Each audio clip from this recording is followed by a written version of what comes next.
আসসালামু আলাইকুম ভিউয়ার্স, বরাবরের মতো আপনাদের সামনে হাজির হয়েছি আমি মোহাম্মদ রুমান খান। আজকে আমি আপনাদের সামনে কিছু গুরুত্বপূর্ণ বিষয় নিয়ে আলোচনা করব, যেটা আমাদের সমাজের ও ভবিষ্যতের সঙ্গে জড়িত। প্রাথমিক শিক্ষা শুনতে সাধারণ মনে হলেও এই শিক্ষাই নির্ধারণ করে আমাদের জীবন, আমরা কোন পথে যাব।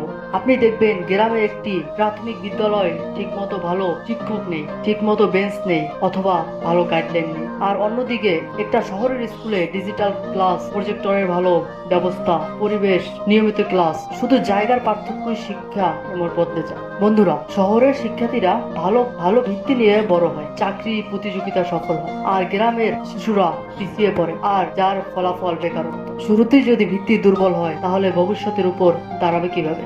একজন শিক্ষার্থী যখন সঠিকভাবে পড়াশোনা শেখে না, তখন সে চাকরির বাজারে টিকে থাকতে পারে না। অনেকে পড়াশোনা করছে, ডিগ্রি অর্জন করছে, কিন্তু আজ সে বেকার, কারণ তার শিক্ষার শুধু কাগজে। আমরা যদি ছোট থেকেই বাচ্চাদের সুন্দরভাবে গড়ে না তুলি, তাহলে ফলাফল জিরো।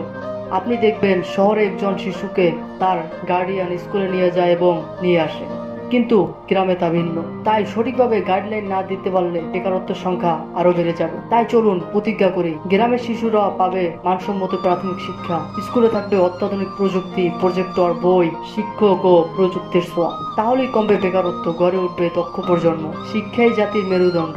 এবার সেটা হোক শহর অথবা গ্রাম, সবার জন্য হোক সমান। মানসম্মত প্রাথমিক শিক্ষা নিশ্চিত করুন, বেকারত্ব রোধ করুন।